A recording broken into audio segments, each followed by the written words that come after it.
Silika, mga EDCA, mga nawala naman tayong nakuha dyan. At saka mother, alam mo, nakakagulat lang kasi na talagang wala siya, when you watch him, talagang wala siyang alam kung ano yung sinasabi sa kanya, yung sasabihin niya, kaya siya napapaya. Oh, Parang sinasabotahe, baka sinasabotahe ka na BBM, di mo alam. naniniwala nga ako, siya na nga sumulat nung siguro, tama. Yung kanyang sulat. Kasi talagang wala. Kung sa Ilonggo pa pala, wala diriway dito. Wala dito, wala roon. Talaga BBM, proud na proud ka pa. Launch ka ng rocket ship. Yung pala 10 feet lang. Ang rocket ship niya 10 feet long lang. Talaga ba? Oo, 10 feet long lang. Ilo-launch niya. Para saan yun? Baby rocket. Para sa ano yung baby rocket? Oh, mother, kasi you have yung pamilyang Revilla, nakakausap mo before, di ba? Anong comment nyo sa pag-grant ng bail kay dating Senator Bong Revilla? In a way. Yung bail, ginrant, nung dalawang justices, presiding, hindi naisang-ayon. Kasi, ang pagkaintindi ko na wala namang papel doon na pinirmahan si Senator Bong Revilla. Yung sabi. At hindi naman yan lilipad. Flight risk yan, very low. Walang direct na ano talaga. Walang ebidensya na... Hindi Sino malakas. ba ang ebidensya laban dito kay Revilla? Di ba si Yusek Bernardo? Oo. Na magsusolid daw siya ng 1 billion. Ibig sabihin, numakit na yan ng 5 billion minimum. Oo. At saka susoli ng 1 billion. Di ba? Di ba? So it's just the word of Undersecretary Bernardo of the PWH against Bong Revilla. Ang 12% VAT sa lahat ng tao na bumibili ng kahit anong gamot, zero VAT na ang gamot para sa lahat. Doon mo na lang idalhin sa Pax Silica ang tax. Doon sila mo na lang i-charge. sila i-VAT. Yan. I-VAT mo na lang sila. Kasi dapat may environment tax ka dyan calling DNR. Oo, diyan diba? kayo mag-environment tax. Biro mo yung cutting, ingay-ingay pala nun. Oo nga, Nakita ko napanood yun ko sa YouTube. Yung Amerikano na ano siya nung machine niya, nagme-measure siya ng noise. Parang may mga makina na nag-uusap. Diba? Sabi niya, is this like machines talking 24 hours, 7 days a week? Diba? Diba? Ako mother, alam mo yung development, improvement. Ano naman ako, supportive ako dyan. Pero sana, meron din silang offer na pang matagalan or panghabang buhay sa mga maaapektuhan nito. I-secure muna nila yung, di ba sabi nila? Magsasaka, kinik out na nila. Yun ang kawawa. I-kick out na po ng Basis Conversion Development Authority ang mga magsasaka na nasa Kapas, Tarlac. Hindi naman nila sinasabi kung saan nila dadalhin at anong kabuhayan, anong mga lupa, saang lupa nila ipapadala. At si Cardinal Virgilio David ng Simbahang Katoliko ay nagsalita na laban sa Pax Silica dahil sa environmental damage at negative impact nito sa ating kalikasan. Kasama na dyan ang tubig na sisimutin nitong data center at mga semiconductor factory. Kasi very hot yan eh. Kailangan ng tubig para mag-cool ng mga yan. Kaya sa Arizona, nakita ko rin kahati. Yung nag-speech yung US Senator doon. Bakit sa Arizona, mga tao, nag-iigib na sila ng pang-flush sa toilet. Saka bumibili na sila ng bottled water for drinking. Nakita ko, latak na. Ayan ba ang gusto niyo mangyari dito sa atin? Diyan sa Pilipinas. At hindi lang yan. Sa buong world, buong mundo. More than 60 yung mga data center, majority owned by American companies. Kung hindi lang ito ang isang gusto nila, kung i-transfer nila yung iba maggawa rin sila sa Mindanao, di ubos din yung tubig na Mindanao doon. Diba? At kung ano-ano pang klaseng polusyon. At, walang renta, 2 taon na. Kaya Pray. nga eh. Alam mo, Mother, nakakabahala in a way. Kasi alam mo yung, di ba tinatawag nila na pinaka-heart ng Pax Silica, yung tinatawag nilang golden node. Ma? Yung golden node, malaki ang ano niyan eh. It's very powerful. It's an immense parang computer connection na talaga namang napakalakas kasi nagko-connect siya from geopolitical and economic. Oh, syempre. At saka in the future, merong military use yung mga microchips na yan, mga semiconductor na yan. Oh. Eh kung military use, hindi ba dapat yung treaty agreement dyan ay dumaan na sa Senado? Kasi ang mga treaty, multilateral agreements between countries dapat dumaan sa Senado. Yeah. Ako nga, Mother, ang nakikita ko dito, ang pinakamalaking epekto ng pagsali ng Pilipinas sa Pax Silica, yung isang inisyatibo na pinangungunahan ng Amerika para protektahan ang global tech supply chains. Ayun. Iyan ang pagtatayo ng 4,000 hektarya ng economic security zone sa New Clark City na madalas tawagin nga yung sinasabi ko kanina, Mother, Golden Node.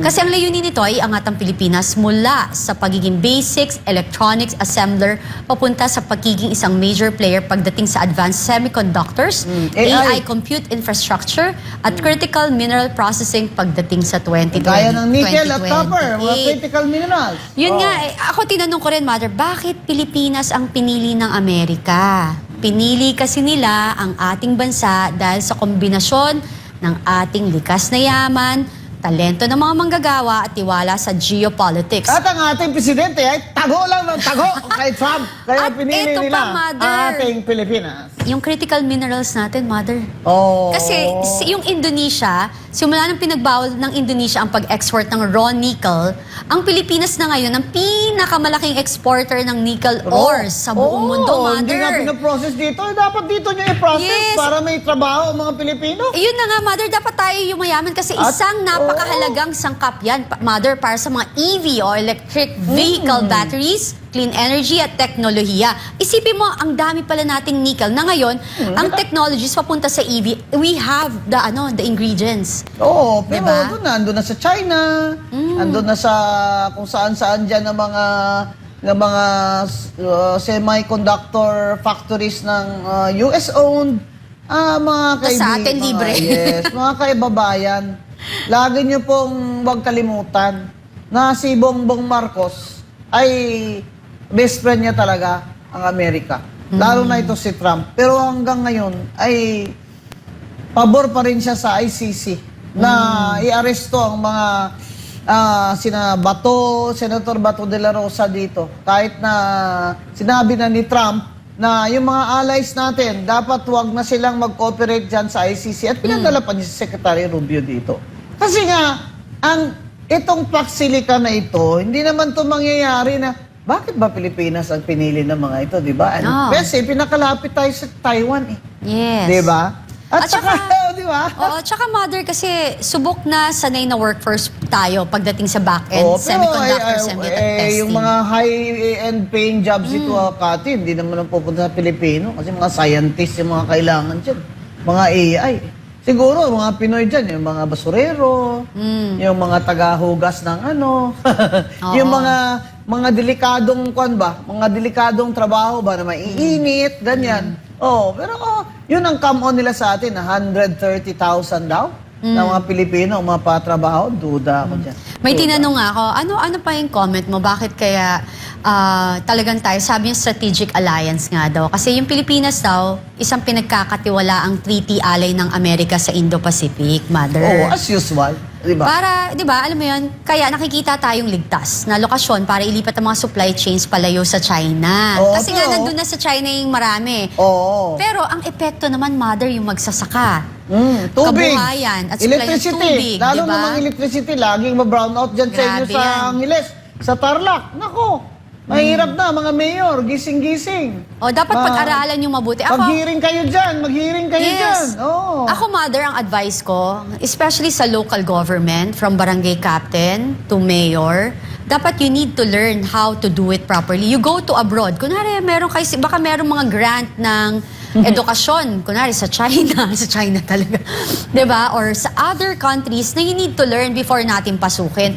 Wala pong problema na mag-develop or ma-improve ang ating kapaligiran. Oo. Pero ang problema is ano ang magiging epekto nito sa kabuhayan ng inyong kapwa Pilipino dyan sa lugar na pagtatayuan ng Paxilica. Dahil ngayon may oposisyon na, lalo na, Cardinal Vidal, ng Simbahang Katoliko. Yeah. Abay, dapat may public hearing na dyan sa mga LGU na ang DNR at ang Basis Conversion Development Authority ay mag-present na ng ano bang Paxilica, ano ang mga pros, ano ang mga cons ito at pakinggan ang mga argumento kontra para naman po mulat ang mata ng mga mayor bago nila ito tanggapin ng Yes. buong puso na wala namang pakinabang ang kanilang mga bayan at ang kanilang mga mamamayan. Yan Dapat po full ang problema. transparency, Mother. Full transparency ng magiging side effect, anong magiging solusyon, at ano rin ang kapalit na kabuhayan sa mga magiging maapektuhan. Walang renta Oo. for Yeah. 2 years. Ba't naman walang renta? Tatayo nga kayo dyan, walang renta. Saka yung construction nyo dyan, ilan ng Pilipinong ipa-employ nyo dyan sa construction? Dapat klaro-klaro tayo. Di ba?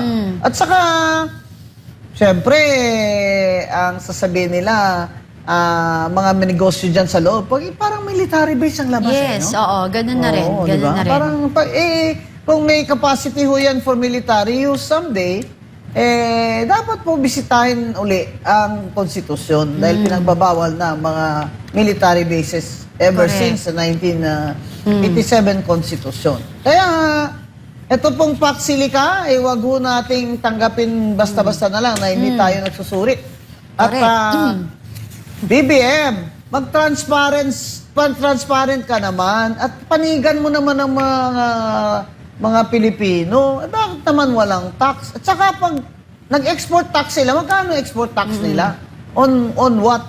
Kasi baka kailangan amendahin na yung tax laws natin. Hindi ba? Correct.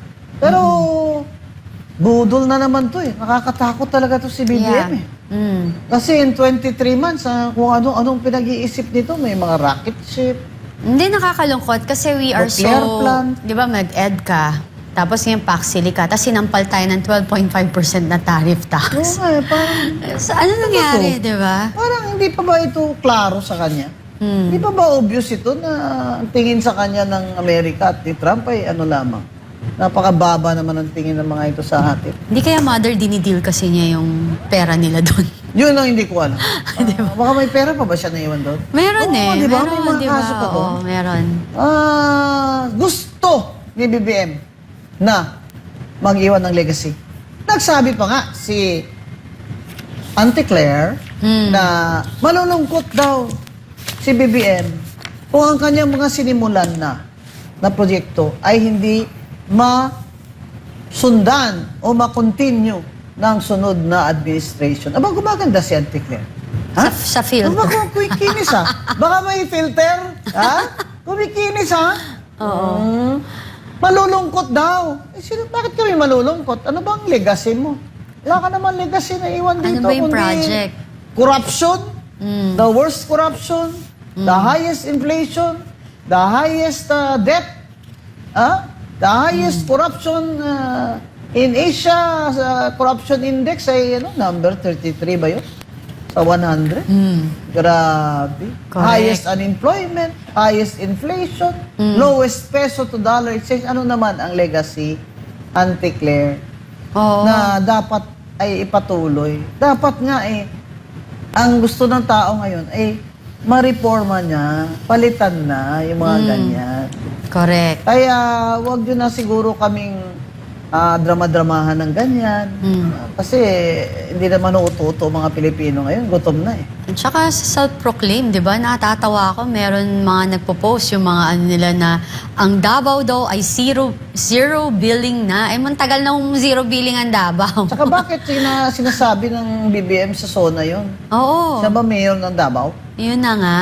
Okay lang sana kung sabihin mo ginawa mong project yan in the last years na Correct. yung mga hospital sa Davao, kaya wala ka na. Ngayon Pati ka yung lang. housing, hindi naman siya gumawa.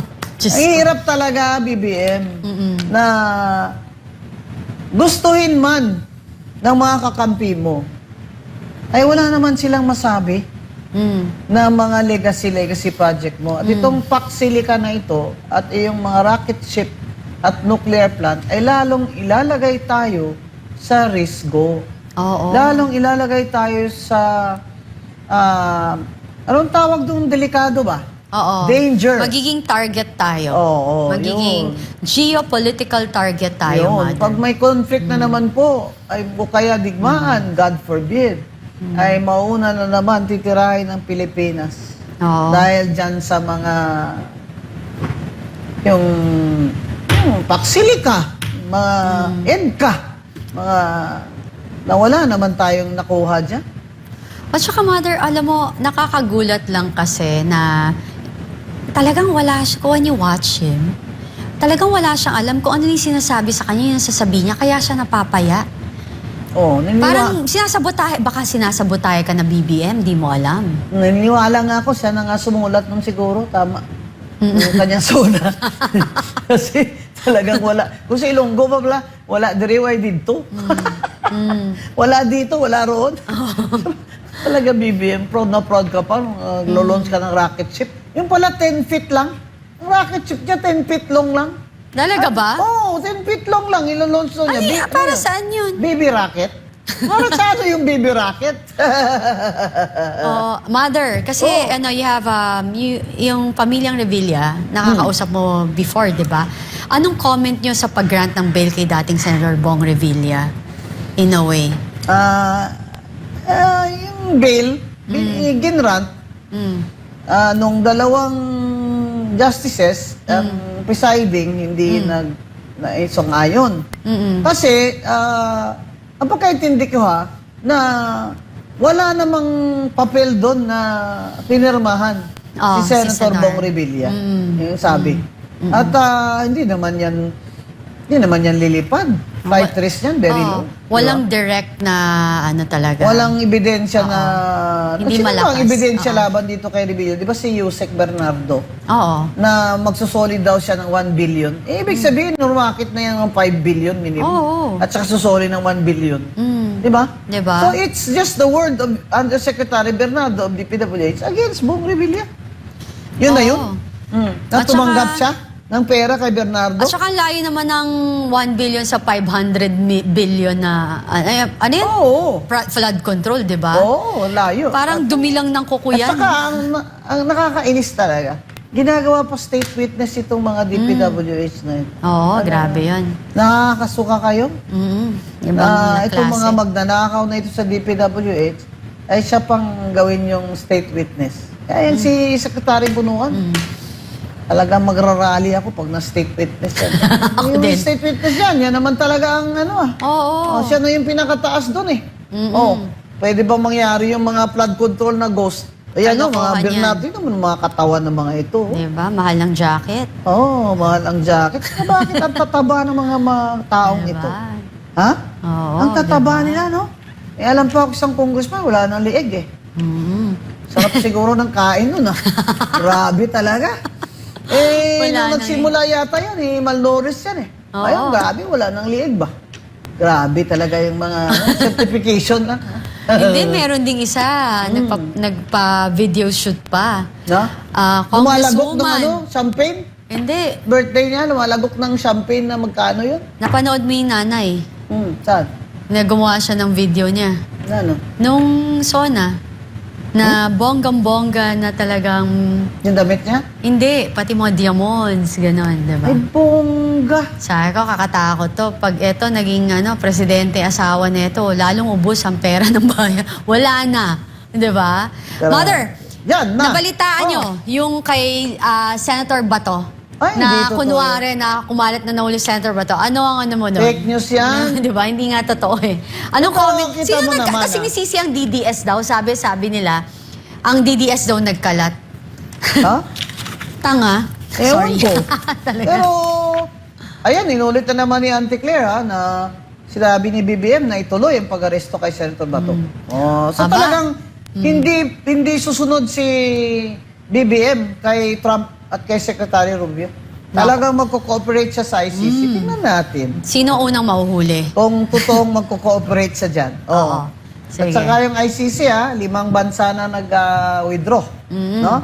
Sabihin, 5 bansa hindi na magko-contribute. Yeah. Ayan. So, baka Japan din. Kasi allies din ng ano yan. Sila yung number 1 na nag-finance or tumutulong sa ICC. No, kasi ang laki ng pera ng Japan Pero pag Alay sinabi sila ni ng Amerika. Trump na you stop it already. Yan. Yeah. I'm Pull sure, out.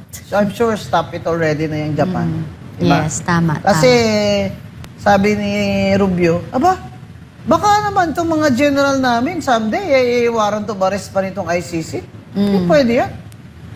We are Americans. Bongga. Correct. We have our own laws. We are a sovereign country. Correct. Ayan.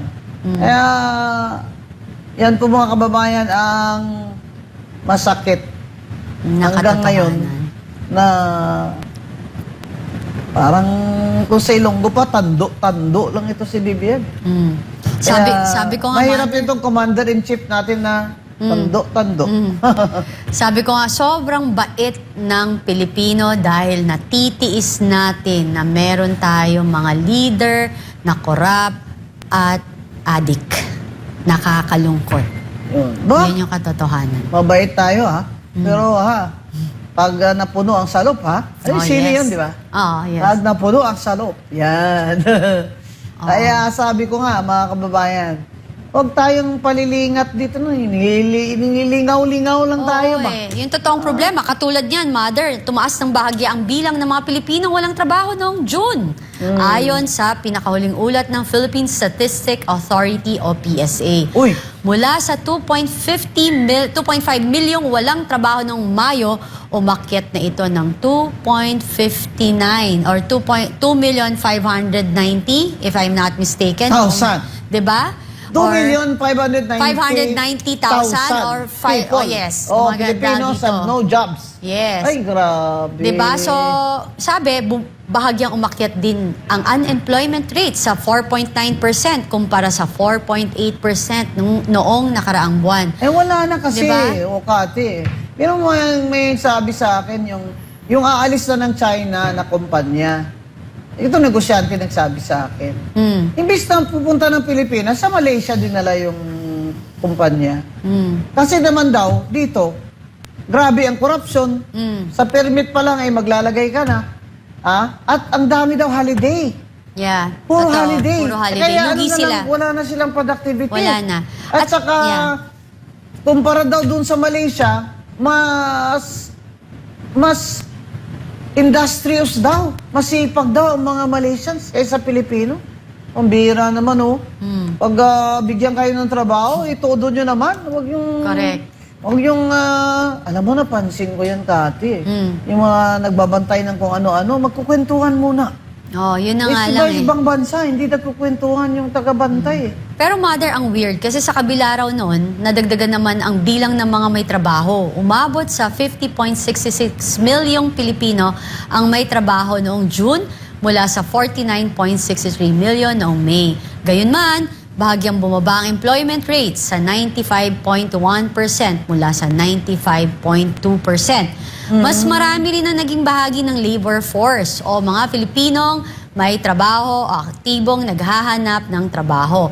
Umakyat ito sa 53.25 million, katumbas ng 65.1% labor force participation rate.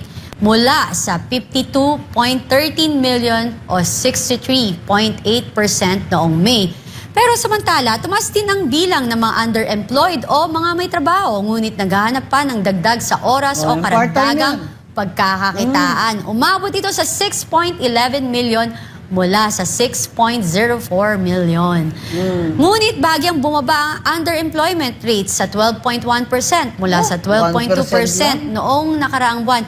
Ano kaya ang ipinahihiwatig ng bilang na ito? Sabi nila, ang dagdag ng participation sa labor force ay dumami ang tao.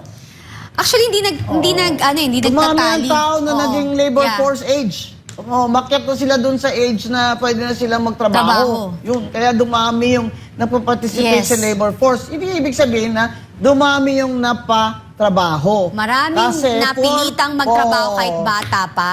At overtime, at part-time. Dahil mahirap ang buhay. Yes. Yun. Pumasok na sila dun sa labor force dahil patay na sa gutom eh. No, kasi mother, yung wage yung sweldo ng bawat Pilipino ay hindi na sapat sa taas ng bilihin O, natin. ito pa, yung wage rate. Ano ba yan? 85 pesos.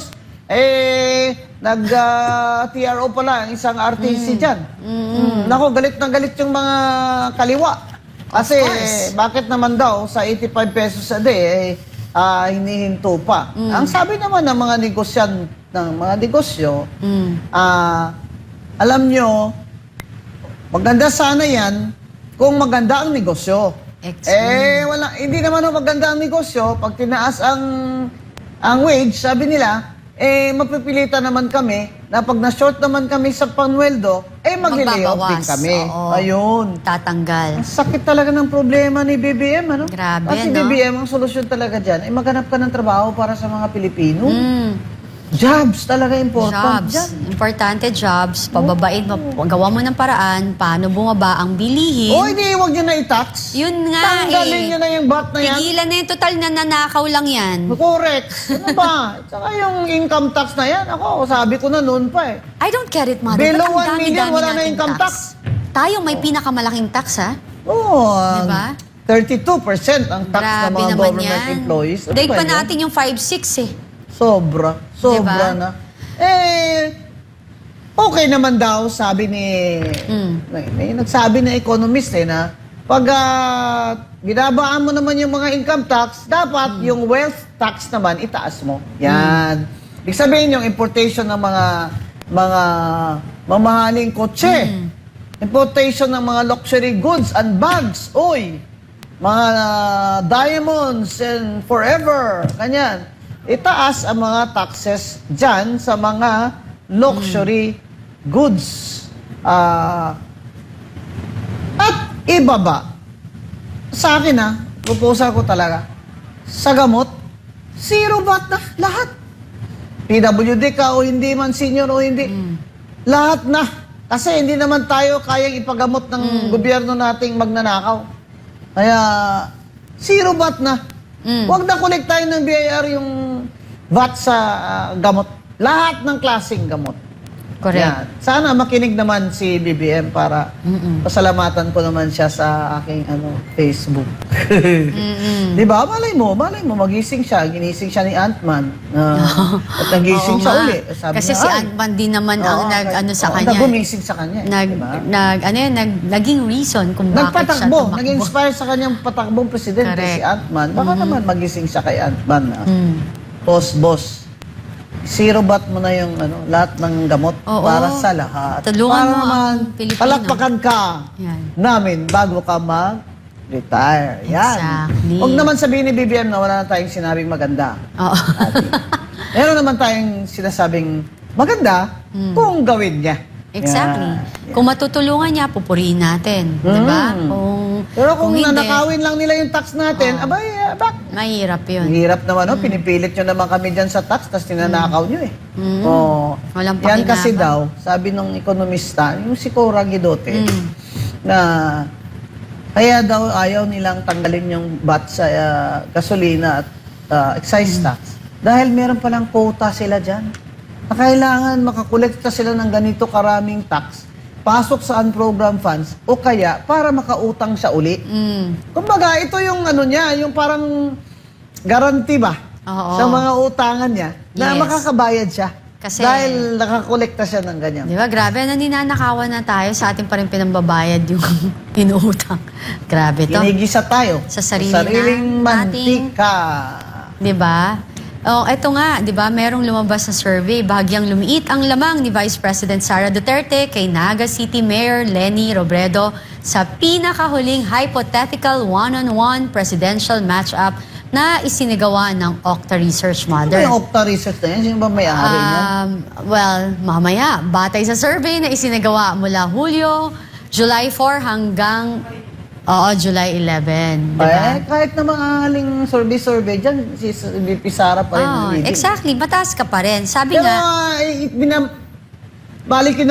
binabangga nila si Mayor Leni Robredo kasi para makuha nila yung kakamping votes saka yung mga Marcos loyalist votes. Kung sabi ni Risa Ontiveros, pag yan ay mag-unity, ayun, unity na naman sila. Mother, may narinig ako. Nanalo sila. Pero ang gusto ni Risa Ontiveros, isa lang ang kandidato at sana siya yun. Oo nga, pero Mother, may narinig ako. Kasi meron daw minsan, kaya ayaw din daw talagang tumakbo ni BP Leni Robredo na, kasi meron daw one time, parang nagkaroon daw siya na accident before. Nagkaroon siya ng Anong buhay pa yun si Mayor Jessie? Kaibigan ko talaga yun si Mayor Jessie. Sabay kami nag-mayor noon. Lagi kami magkasama sa mga seminar.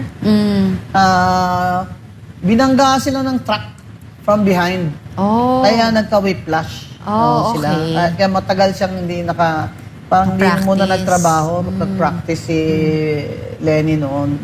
Pero, I think naman it makes sense na ituloy niya na lang ang pagka-mayor sa Naga. Kasi ang dami pa namang kailangan gawin doon. Yung mga addict doon, dumadami na. Sabi niya, di ba?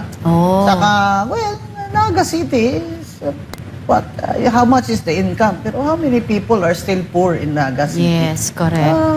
Tsaka yun talaga naman ang legacy nila ni Jessie. So, yung mga nagsusulsol dyan kay Mayor Leni Robredo na tumakbo,